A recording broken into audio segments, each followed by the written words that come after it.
First of all, what a great team win. I couldn't be more happy with this group because I try to tell them we're in a season right now where opening night was unbelievable with 100 points, but then there's a reality that you're not getting 100 every night. And I told them, listen, this is a game from last year where you're playing a program where I have a ton of respect for UTC. That's a winning culture. That's a program that understands how to win, that you're not just going to come up here and punch them in the face, that they're going to make it ugly. But we got to have, I called it a seatbelt mentality. All right, and what I mean by that is you're not just going to come out and have a smooth ride. They're going to do a lot of great things to make it ugly and try to find a way to stay in the game, and I thought they did that, but credit to my young women for being the tougher team and finding a way in 4 quarters.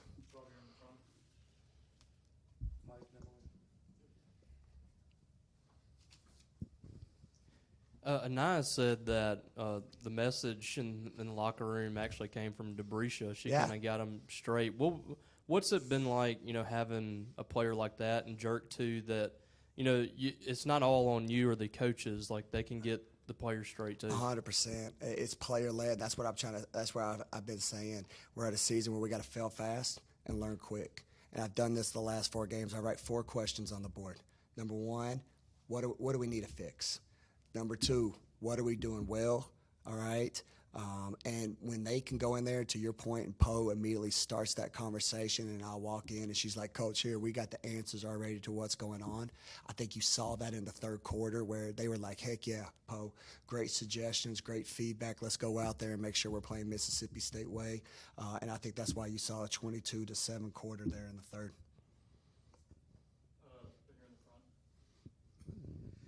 I know it's the little things, the fundamentals, but almost perfect from the free throw line, 20 out of 21.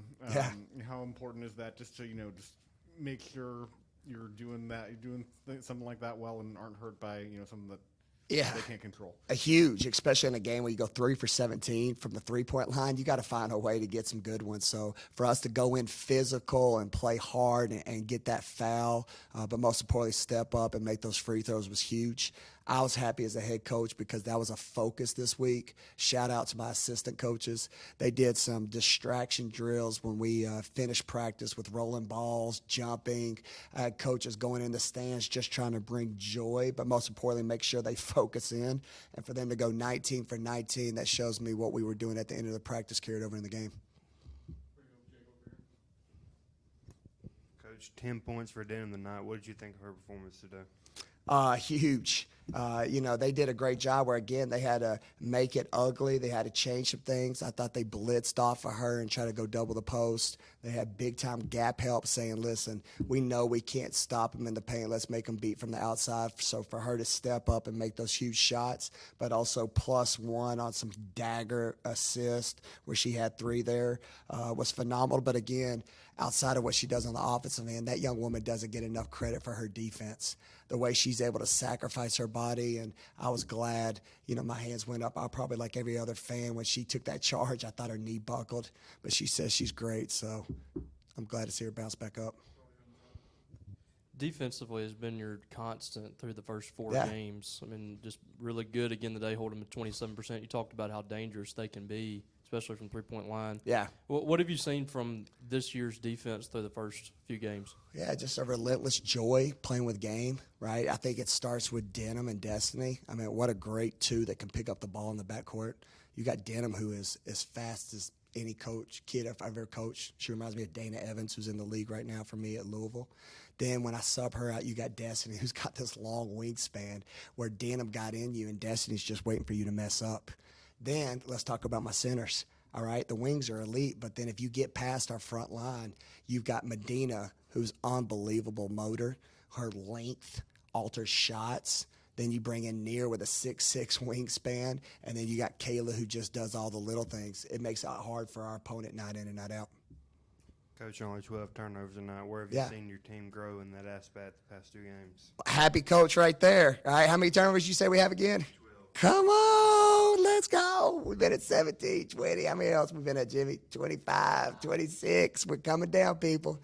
All right, I told them, to me, that's UTC is a team that can win their conference. All right, they did a great job lining it in. Can we make the simple reads? So for a night that, was off from the three, I'm extremely happy to have a night with only 12 turnovers because I'm going to tell them, when you don't make threes, you can't give them easy looks. And I thought in that first quarter, they got some daggers on us because we had some missed shots and turnovers. So for them to stay strong and clean that up, that's one thing I'm definitely celebrating tomorrow. Kayla only played 6 minutes, but 4 points, had a couple rebounds. Seemed like she was affecting the game, the entire time she was in there. Hard to see from the number 3 center that comes to the ball. Yeah. What have you seen from her just coming in and playing her role? Yeah, I can't say enough. I'm glad you asked me about her. She just brings so much to our team. I told the bigs this was going to be a weird game, right? You saw early in transition where they're smaller, so they want to run us. So I told them I was going to go more with the guards at the 4 spot, which I mentioned this on opening night. I love that about my team because based on who we can play, I can match up to bigs, I can match up to smalls. So for the minutes she gave, I thought she was huge in that moment. We stuck. Obviously, I wish I could have got her more minutes, but it was a game that what was best for the team. She knew that. I talked to her before the game. I just need her to stay the course because she's a special young lady. And outside of a box score, it's her joy. It's the way she comes in every single day at practice, and I'm expecting big things when SEC comes around. The threes obviously weren't falling, but you had the guards slashing and driving to the basket and finishing. You outscored them 36-12 in the paint. Is that sort of just you recognize that it's not going to be your night from outside, but you change the offense to make sure that your guards are getting inside and winning their matchups? Yeah, and here's to that one. I think that's where Debrisha Poe doesn't get enough credit. Debrisha Poe is shooting the heck out of the ball. I talked to Coach Castro after the game. I got to find more special situations to get her shots because what's happening in the half-court set is they're not leaving her. So when they don't leave her, there's wide open lanes for Jerk and Anaya to get downhill. And that's why I hate, again, post 3 for 4, but she probably accounts for 15 to 20 other points just by the other team staying to her. So, again, that's what makes us a special team right now, and that's what I talked to Poe when I subbed her out in the 4th to make sure she understands that. Coach Jacayla had 12 points, but she's still not quite herself on offense, but she led the team with 8 rebounds. I guess what does it say to her as a teammate? Yeah, just relentless. I mean, I had a situation there where I went odd rotation. I put Taryn at the 3 and had Jerk out there, and Jerk was like, I got the 2. It's just she wants to win. All right, she keeps saying it. She wants this team to be great. She came back here for this team. To your point, if it's not her time to shoot the ball, all right, she's got to find a way because that's what winners do. And I'm a happy coach. 8 rebounds is phenomenal. I would have loved to got a couple more offensive rebounds, which, again, the film will show. But the play of the game for me is when they went zone there in the 4th quarter, she found the free throw line, threw it to Anaya. Nia throws it to her. She throws it back out. And you know what? For a kid with this much media hype and this, 90% of kids would have shot that shot, but that's a testimony to her. She was like, no, what's the right play? And if she keeps that mindset, it's going to be a special year. Thanks. Appreciate everybody. Thank you.